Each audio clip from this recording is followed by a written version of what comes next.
Good morning, students. Today we are going to the study of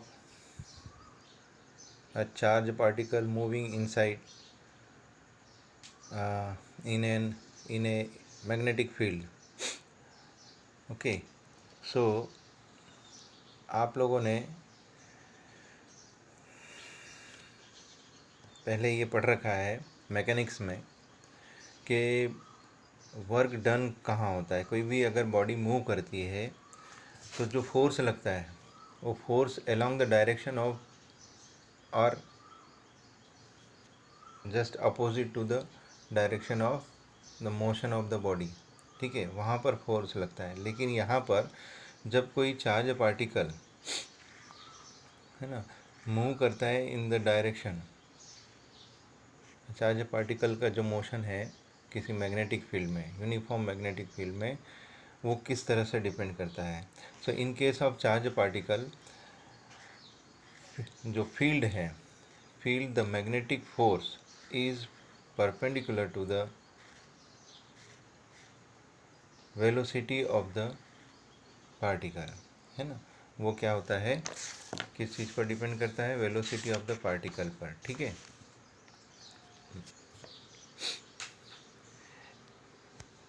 right. So in case of charge particle the magnetic force is perpendicular to the its to the velocity of the particle. So work done and अब work done हो रहा है, जब perpendicular होगा तो हम लोगों को पता है लॉरेंट्ज फोर्स क्या बोलता है। लॉरेंट्ज फोर्स क्या बोलता है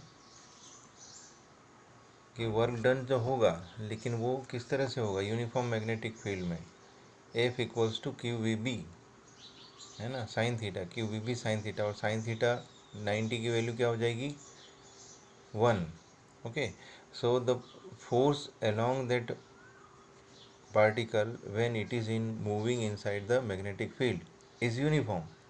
फोर्स किस तरह से हो जाएगा, यूनिफॉर्म। लेकिन अब यहाँ पर एक चीज़ ये होती है कि जो the velocity of the particle, so no work done, है ना। जब वर्क डन नहीं होगा, वर्क डन क्या होता है, फोर्स इनटू डिस्प्लेसमेंट, या F D cos theta. Cos theta कितना हो गया, 0। कॉस 90 की वजह से कॉस थीटा 0 हो गया, दैट्स वाई, है ना। वर्क डन क्या होता है, वर्क डन होता है एफ डी कॉस थीटा, और कॉस थीटा, थीटा कितना है, 90 है। जब थीटा 90 है तो ये वैल्यू वर्क डन कितना हो जाएगा, वर्क डन 0। वर्क डन 0 हुआ, इसका मतलब हुआ कि बॉडी ने मूव नहीं करना चाहिए। लेकिन यहाँ ऐसा नहीं हो रहा है। यहाँ पर क्या हो रहा है कि वो जो मोमेंटम वो उसका चेंज होते जा रहा है ना। Work done no change in the magnitude of velocity, velocity के मैग्नीट्यूड में कोई चेंज नहीं हो रहा है, but the direction continuously change, है ना, ड्यू टू द फोर्स, है ना, थ्रू। अब वो फोर्स की वजह से डायरेक्शन चेंज हो रहा है, क्यों, दो द मोमेंटम में बी चेंज, डायरेक्शन चेंज होने की वजह से वेलोसिटी चेंज होगी, वेलोसिटी चेंज होगी तो मोमेंटम भी चेंज होगा। अब यहाँ पर ये एक नोट करने की बात है, this is unlike the force, this is unlike the force change which can have a component. क्या है, नोट करने की बात है, this is unlike the force of an electric field, जो कि क्यू ई है, उसकी वजह से लग रहा है, which can have a component of velocity of component parallel और anti parallel to the motion and thus can transfer energy, है ना। अब मूव तो कर रहा है यहाँ पर ये मैग्नेटिक फील्ड में, ये यूनिफॉर्म मैग्नेटिक फील्ड है, उसमें चार्ज पार्टिकल मूव कर रहा है ना, इसके अंदर, इसके अंदर। तो यहाँ पर ये चार्ज पार्टिकल मूव कर रहा है, तो इस चार्ज पार्टिकल के मूव करने पर इसका कंटिन्यूस वेलोसिटी का डायरेक्शन चेंज हो रहा है, ड्यू टू विच अब यहाँ पर इसके एसोसिएटेड इलेक्ट्रिक फील्ड है जो कि इसको मोमेंटम और एनर्जी प्रोवाइड कर रहा है, ठीक है। सो अब हम यहाँ पर दो केस लेते हैं कि सपोज करें charge particle will experience a force. अब चार्ज पार्टिकल एक्सपीरियंस फोर्स करेगा तो कौन सा फोर्स अब एक्सपीरियंस करेगा? When it is inside the magnetic field, तो वो मैग्नेटिक फोर्स होगा जो कि लॉरेंट्ज फोर्स कहलाता है, which is perpendicular to both, है ना। दिस वी और बी दोनों एक दूसरे के परपेंडिकुलर हो, मतलब ये वी और बी के परपेंडिकुलर होगा, है ना।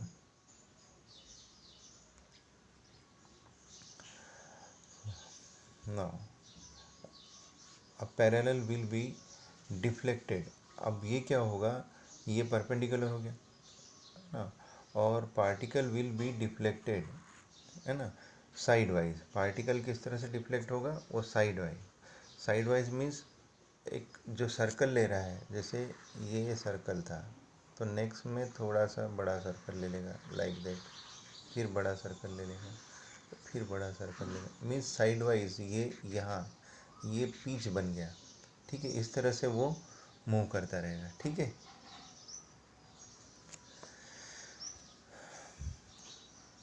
Will move along the circular path, और वो मूव करता रहेगा अलोंग द सर्कुलर पाथ, और उसका जो पाथ होगा वो आपको यहाँ पर ये क्लियर दिखाई दे रहा है, वो इस तरह से हेलिकल के टाइप में पाथ होगा उसका, लाइक दैट। अब हमें, क्योंकि अब ये इस हेलिकल पाथ में मूव कर रहा है, ठीक है, ड्यू टू द फोर्स, है ना, फोर्स की वजह से, जो मैग्नेटिक फोर्स है एफएम। अब ये जो सर्कुलर पाथ में मूव कर रहा है उसका रेडियस कितना होगा, ये क्वेश्चन आता रहता है, ठीक है, ये बहुत इम्पोर्टेंट है। तो यहाँ पर ये जो मैग्नेटिक फील्ड ये इसको सर्कुलर पाथ में मूव कर रहा है ना, सर्कुलर पाथ में मूव कर रहा है, समझ रहे हैं ना। सर्कुलर पाथ में जब मूव करेगा कोई ऑब्जेक्ट, है ना, तो क्या होगा, यहाँ पर उसको सेंटर की तरफ कोई फोर्स लगेगा, और वो सेंटर की तरफ फोर्स कौन सा लगेगा? सेंट्रीपिटल फोर्स लगेगा, है ना। तो ये जो है परपेंडिकुलर डायरेक्शन में F equals to Q V B, है ना, क्यू वी बी, क्योंकि 90 डिग्री था इसलिए साइन थीटा 1 हो गया, इसके इक्वल में क्या जाएगा? M V square by R, ठीक है, ये आ जाएगा। तो यहाँ से हम रेडियस कैलकुलेट कर लेंगे, और वो रेडियस कितनी आ जाएगी? वो रेडियस आ जाएगी R equals to M V by Q B, ठीक है, ये रेडियस आ जाएगी, और वो इस तरह से हम लोग कैलकुलेट कर लेंगे, ठीक है।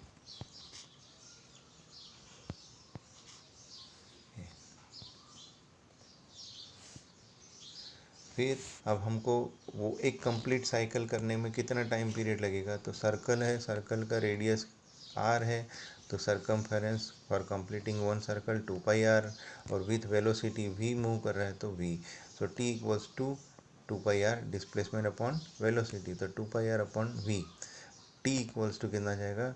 हम यहाँ पर v की वैल्यू सब्सटीट्यूट करेंगे तो हमें क्या रिजल्ट मिल जाएगा?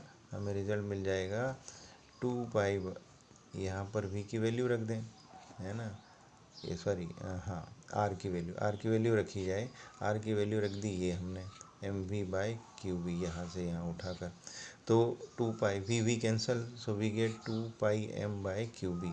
अब इसी को हम फ्रीक्वेंसी लिखना जाए, फ्रीक्वेंसी क्या होगी, है ना, एक सेकेंड में कितने वाइब्रेशंस करेगा, मीन्स कितने सर्कुलर ट्रैक्स पर वो मूव करेगा, तो वो आ जाएगा 1/t, 1/t, इसका रिवर्स हो जाएगा, तो वो रिवर्स क्या आ गया? क्यू बी बाय 2πm, ठीक है। अब देखें हम, इट इज़, ये जो है which is independent of V, मतलब जो उसकी फ्रीक्वेंसी है उसके अंदर, यहाँ पर, है ना, यहाँ पर इस इक्वेशन में इस इक्वेशन में कहीं भी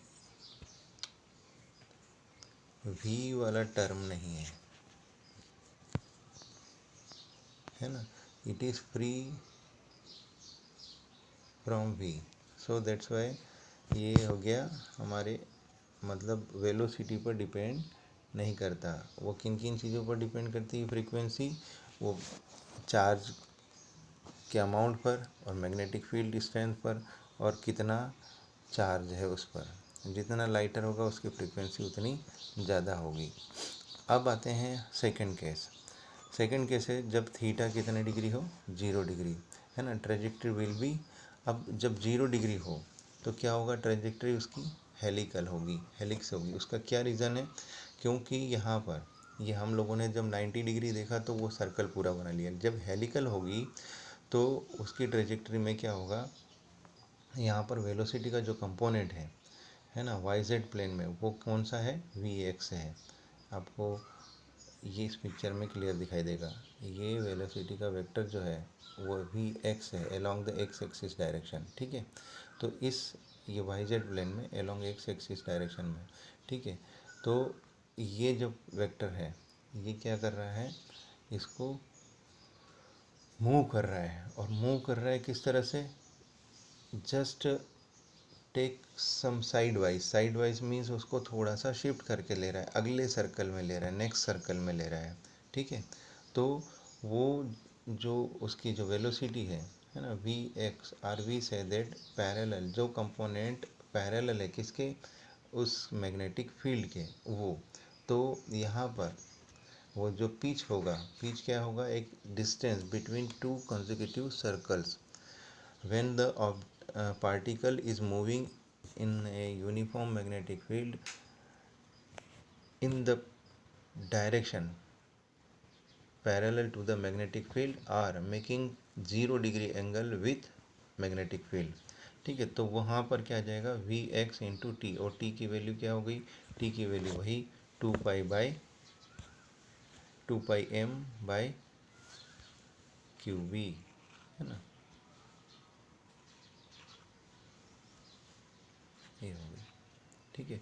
तो इसको सिंप्लीफाई करेंगे, इसको सिंप्लीफाई करके हमें क्या रिजल्ट मिल जाएगा, वो मिलेगा वी एक्स वो हमें पीच की वैल्यू मिल जाएगी। तो 2 pi m v x by q v. अब हम आते हैं इस पर बेस्ड न्यूमेरिकल पूछने ही जाता है, ठीक है। तो one example we are taking here, that is what is the radius of the path of an electron of mass इतने kilogram and charge 1.6 into 10⁻⁻⁻19 coulomb moving with speed 3 into 10⁻⁷ metre per second in a magnetic field of 6 into 10⁻⁴ tesla perpendicular to it, what is the, perpendicular भी बोल दिया, what is the frequency, calculate its energy, है ना, what is the frequency and calculate its energy, ठीक है। तो यहाँ पर हम लोगों को सबसे पहले रेडियस भी निकाल लें, किस रेडियस ऑफ सर्कल में वो मूव कर रहा है, ठीक है। So first of all we calculate जो जो चीज़ें हम लोगों के पास दे रखी है, मास ऑफ इलेक्ट्रॉन दे रखा है, चार्ज ऑन इलेक्ट्रॉन दे रखा है, स्पीड दे रखी है, मैग्नेटिक फील्ड दे रखा है, वो सारी चीज़ें हम लोग यहाँ पर नोट डाउन कर लेंगे। फिर radius of the circular path निकाल लेंगे, R equals to M we by Q B, वो कैलकुलेट किया तो रेडियस जो आया वो 26 सेंटीमीटर, 26 इंटू 10⁻⁻2 मीटर था, but we can write down in 26 centimetre. Now then जो हम लोगों को कैलकुलेट करना था, वो क्या कैलकुलेट करना था, फ्रीक्वेंसी, और वो फ्रीक्वेंसी क्या थी, we nu equals to V by 2 pi R, है ना। तो यहाँ पर सीधे उसकी वैल्यू 2 पाई आर, आर की ये 2 पाई आर, और इनकी वैल्यू सब्स्टिट्यूट कर रखने पर इसकी वैल्यू आई है 2 इंटू 10⁻⁶ सेकेंड, या कहें हम 2 इंटू 10⁻⁶ हर्ट्ज, या 2 मेगा हर्ट्ज। ये वैल्यू सब्स्टिट्यूट कर दें, या टी इक्वल्स टू, हम लोग इस में भी पुट कर सकते हैं, T equals to 2 pi M by Q B,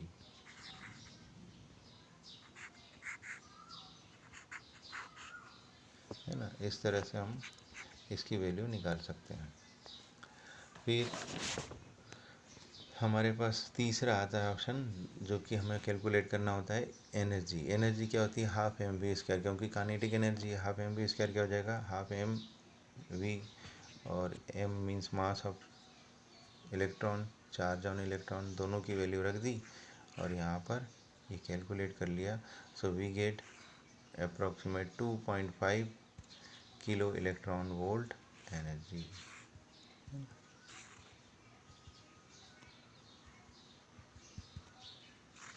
इतनी एनर्जी, ठीक है। तो आप इस पर बेस्ड न्यूमेरिकल और करने का प्रयास करेंगे, है ना, और मुझे बताएंगे कि हाँ सर ये किए हैं। इस बुक की एक्सरसाइज में भी कुछ क्वेश्चंस हैं। तो और अगर आपको नहीं आता है तो आप मुझे कॉल करें, व्हाट्सअप करें, ठीक है। Okay, have a good day.